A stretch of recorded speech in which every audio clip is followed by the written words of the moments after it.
तो पिला माने आज दशम श्रेणी जो पंचम अध्याय आज आम तार जो परिमितिर वृत्त विषय टिके आम आज गोटे चैप्टर अल्प टिके पढ़ा 5-7 मिनट भितर देखो आम परिमितिर परिमिति जो क्लास 10 रो 5th चैप्टर आज पढ़ा से कौन देछि वृत्त विषय देछि वृत्त विषय तुम आगु बहुत भल भाव जानिछ वृत्त क्या कह जाए तुम जानिछ जे गोटे बिंदु समदूरवर्ती जो बिंदु गुड़ाक रही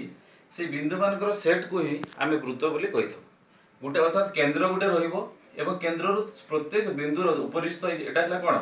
वृत्तर उपरिस्थ बिंदु यही पोजिशन जदि यहाँ कौन वृत्तर उपरिस्थ जदि भितर बिंदु थी तार वृत्तर अंतस्थ और बाहर थे बहिस्थ बिंदु बोली कहवा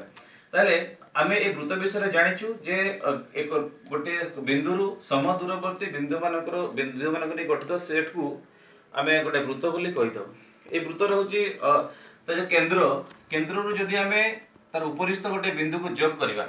तेबे या आम व्यासार्ध बोली कहवा या व्यासार्ध बोली कहवा एवं वृत्त उपरिस्थ जेकोसी दुईटा बिंदु को जदि आम जोग करवा तेबे यह गोटे ज्या हम एवं जदि जेकोसी दुईटा बिंदु को जदि आम केंद्र दे जोग करवा तेबे यह व्यास हेब अर्थात यहाँ जदि ओ बिंदु एटा ए एटा बी होवे ताले O A B R O B B R तेणुक व्यास एटी व्यास हेबो equal to A B equal to केते हेबो 2r हेबो तो एठी हमें आउ टिके एरे तो सब तुमे जानिछो तो केंद्रीय कोण कोण आमे से विषय टिके पढिबा वृत्त कला कहा को कहे से विषय टिके पढिबा देखो गोटे वृत्त एटा गोटे वृत्त ए वृत्त रे जदि गोटे किछि अंश को आमे तार नबा एटा मानकर एटा हला ए आ एटा बी केंद्र रे गोटे कोण अछि ताले ए को जोग कले बी को जोग कले ए जो ताले हैला कोन ओ ताले ओ ए बी एक वृत्त कला ओ ए बी होची एक वृत्त कला तेबे हमर काम हैला आज आमे जहा पढिबा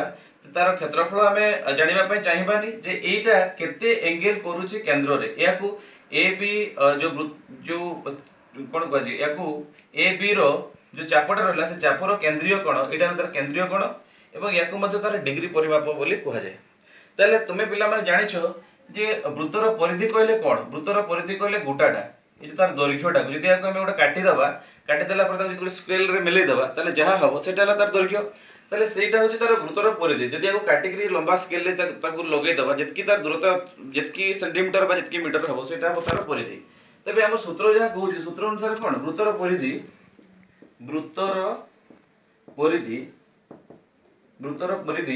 इक्वल टू 2 पाई आर वृत्तर परिधि होची 2 पाई आर तुमे पाई विषय रे आगरो भी जानिछो जेउटी आर होची तार व्यासार्ध तबे तुमे पिला चिंता करो जे पूरा केंद्रीय ए टोटल चापोटा केंद्र रे केते डिग्री करूची 360 डिग्री करूची हमर प्रश्न हैला जे ए जो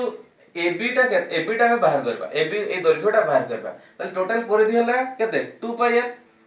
ताले आमे जानिले जे 2 पाई आर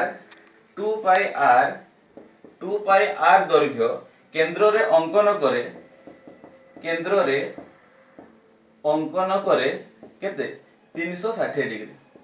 हमर लक्ष्य कोन लक्ष्य हला जे ए बी चाप अर्थात इक्वल टू एल ए एल रो दैर्घ्यटा बाहर करबा हमर लक्ष्य जे केंद्र रे थीटा कोन अंकन करे तेबे 2 पाई आर केंद्र रे अंकन करे केते 360 डिग्री 2 पाई आर केंद्र रे अंकन करे 360 डिग्री ताले 1 अंकन करिवो केते 360 बाय केते 2 पाई आर एटा 1 तापर हैला